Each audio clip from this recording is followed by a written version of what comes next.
racing. Probably made some change in that pit stop we had. Trouble. The 82 of Tony Kanaan, the 22 of Tomas Scheckter. A big contact. And Tony is on his lid. Okay, Tony? Yeah. He is okay. We also have a car up into the wall in turn number 4. Get a number for you on that as soon as we can. I believe it's the 26. It is.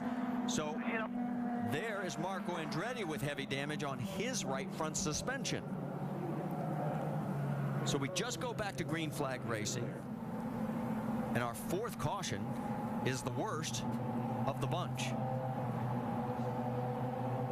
The Hum Ultra safety crew trying to get the car up high enough that Tony can get out. You heard him say he is okay.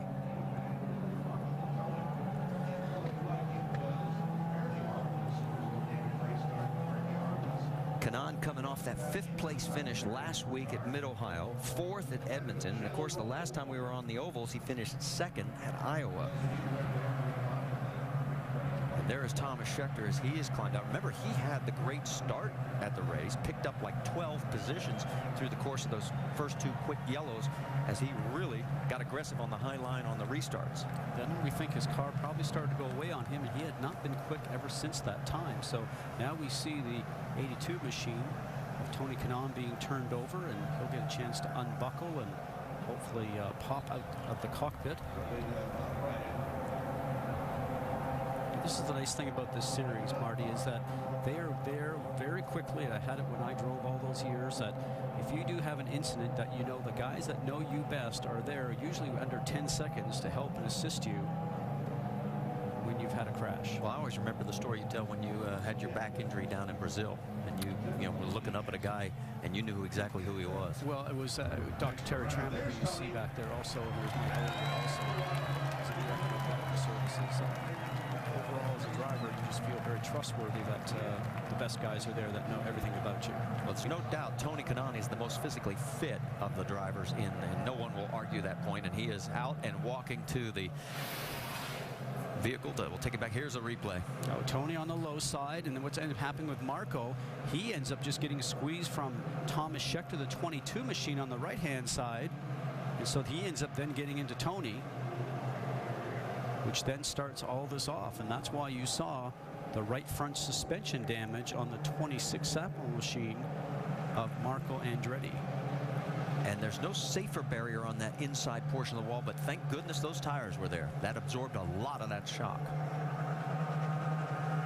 So the car's sliding around, getting into the tires and up and over. Now, if the safer barrier was there, Marty, I would probably say that the car would not have gone on its roof. It probably would have just hit the safer barrier and then come back out towards the grass area. Now, here you can see the nose starting to get underneath the 22 machine of Tomas Scheckter, who's subbing for Justin Wilson.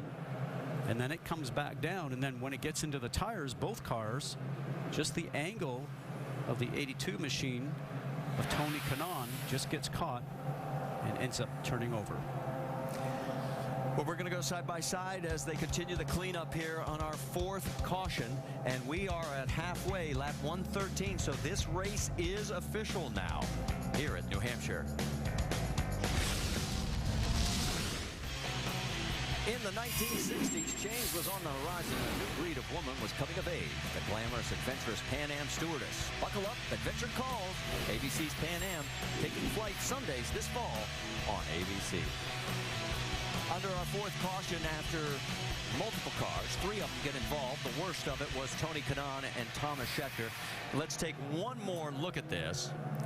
Just no place for the 26 machine of Marco Andretti to go, because on the high side, the 22, as we mentioned, of Tomas Scheckter, low side, the 82 of Tony Kanaan. They both go through the grass. Unfortunately, Tony gets the worst of that. Now, that team was supposed to go off testing next week down to Sebring. Tony Kanaan and the KV team, as we see Marco Andretti starting to come in with his front suspension broken. And now that we know that nobody was in that Portajohn, we can tell you that nobody was hurt in that Portajohn that got knocked over as a result. Let's check in.